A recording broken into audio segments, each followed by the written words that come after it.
اللہ تعالیٰ کے پاک نام سے اپنے سبق کا آغاز کرتے ہیں۔ پارہ نمبر 3 ہے سورہ البقرہ اور آیت نمبر 260 ارشاد باری تعالیٰ ہے اذ قال ابراہیم ربی ارنی کیف تحیی الموتى قال اولم تؤمن قال بلى ولكن ليطمئن قلبي قال فخذ أربعة من الطير فصرهن إليك ثم اجعل على كل جبل منهن جزءا ثم ادعوهن يأتينك سعيا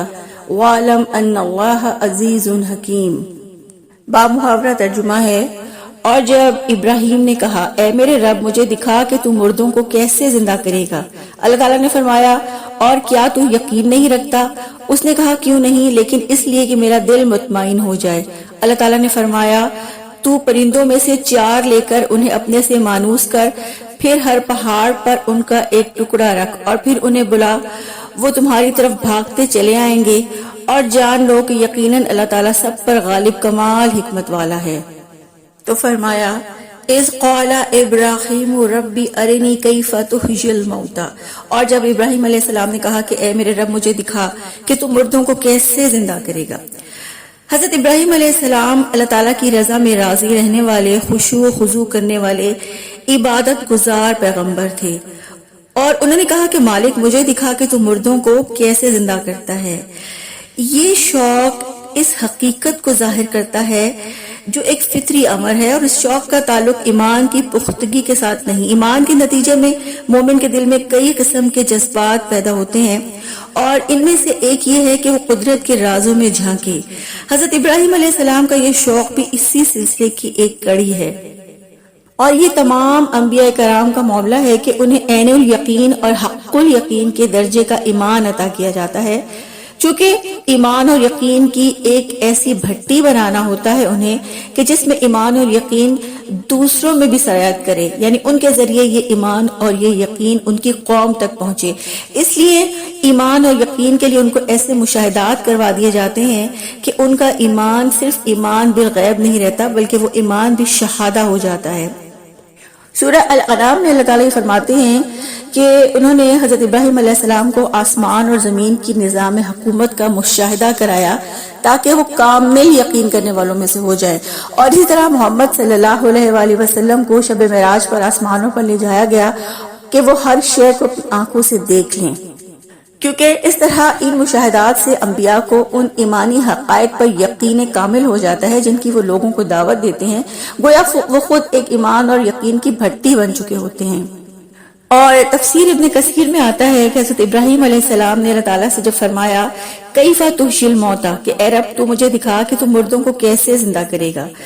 تو حضرت ابراہیم علیہ السلام نے نمرود سے چونکہ یہ کہا تھا جب نمرود کے ساتھ ان کا مباہلہ ہوا تھا کہ میرا رب تو زندہ بھی کرتا ہے اور مارتا بھی ہے،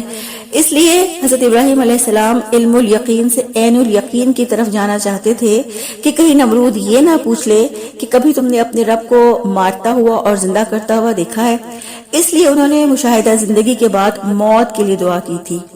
تو اللہ تعالیٰ نے اس کا جواب دیا قال اولم تؤمن قال بلی، اللہ تعالیٰ نے فرمایا کیا تو یقین نہیں رکھتا؟ تو انہوں نے کہا کیوں نہیں، یعنی مجھے پورا یقین ہے مگر دل کا اطمینان چاہتا ہوں۔ اور صحیح بخاری کی روایت ہے کہ رسول اللہ صلی اللہ علیہ وآلہ وسلم نے فرمایا ابراہیم علیہ السلام کی نسبت ہم اطمینان قلب کے زیادہ محتاج ہیں۔ پھر فرمایا وَلَكِنْ لِيَطْمَئِنَّ قَلْبِي، لیکن اس لیے کہ میرا دل مطمئن ہو جائے۔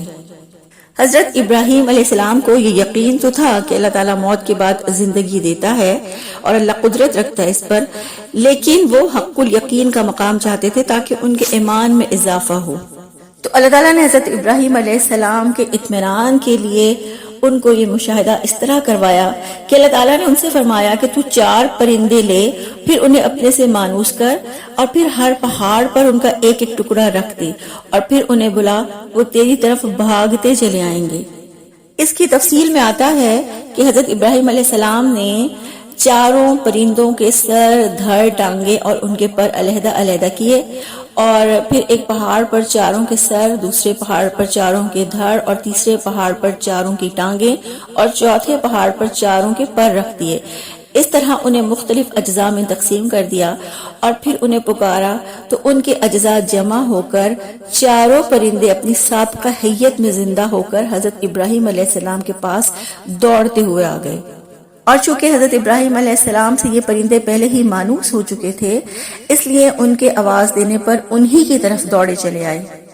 یأتینک سعیا سے مراد یہی ہے کہ وہ پوری قوت سے دوڑتے ہوئے اور تیزی سے اڑتے ہوئے تم تک پہنچیں گے، اور ایسے ہی ہوا۔ حضرت ابراہیم علیہ السلام نے اس طرح تخلیق کے راز کو پا لیا اور انہیں مردوں کے زندہ ہونے کا مشاہدہ حاصل ہو گیا۔ سورہ الانعام کی آیت نمبر 85 میں بھی اللہ تعالیٰ نے یہی فرمایا، اور ابراہیم کو اسی طرح ہم آسمانوں اور زمین کی عظیم سلطنت دکھاتے تھے تاکہ وہ کامل یقین کرنے والوں میں سے ہو جائے۔ تو اس طرح حضرت ابراہیم علیہ السلام کو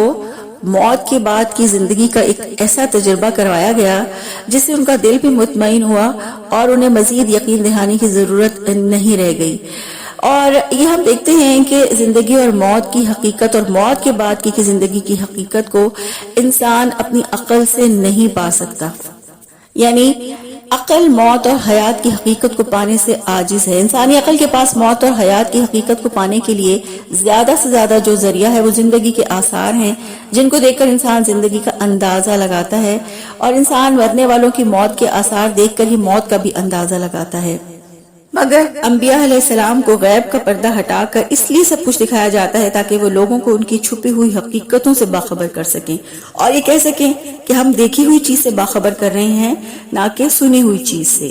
پھر فرمایا وَعَلَمْ أَنَّ اللَّهَ عَزِيزٌ حَكِيمٌ، اور جان لو یقیناً اللہ تعالیٰ سب پر غالب کمال حکمت والا ہے۔ اللہ تعالیٰ نے پرندوں کی زندگی پر غلبے سے اپنے عزیز ہونے کا شعور دلایا۔ یقیناً جو ٹکڑے ٹکڑے گوشت کو پورے وجود کی شکل میں زندگی دیتا ہے وہی غالب ہے، زبردست ہے۔ اللہ تعالیٰ الحکیم ہے، ہر چیز اس کے قدرت کے دائرے میں ہے، کوئی اس کا حکم نہیں ڈال سکتا، وہ جو چاہتا ہے بغیر کسی رکاوٹ کے ہو جاتا ہے۔ اللہ سبحانہ وتعالیٰ اپنے اقوال افعال اپنی شریعت میں بڑی حکمت والا ہے۔ اللہ سبحانہ وتعالیٰ سے یہ دعا ہے کہ اللہ تعالیٰ ہمیں موت کی بعد کی زندگی کا صحیح شعور عطا فرمائے اور موت کی بعد کی زندگی کے لیے نیک اعمال کثرت سے کرنے کی توفیق عطا فرما دیں، آمین۔ سبحانک اللہم و بحمدک، نشہد ان لا الہ الا انت، نستغفرک و نتوب الیک۔ السلام علیکم ورحمۃ اللہ وبرکاتہ۔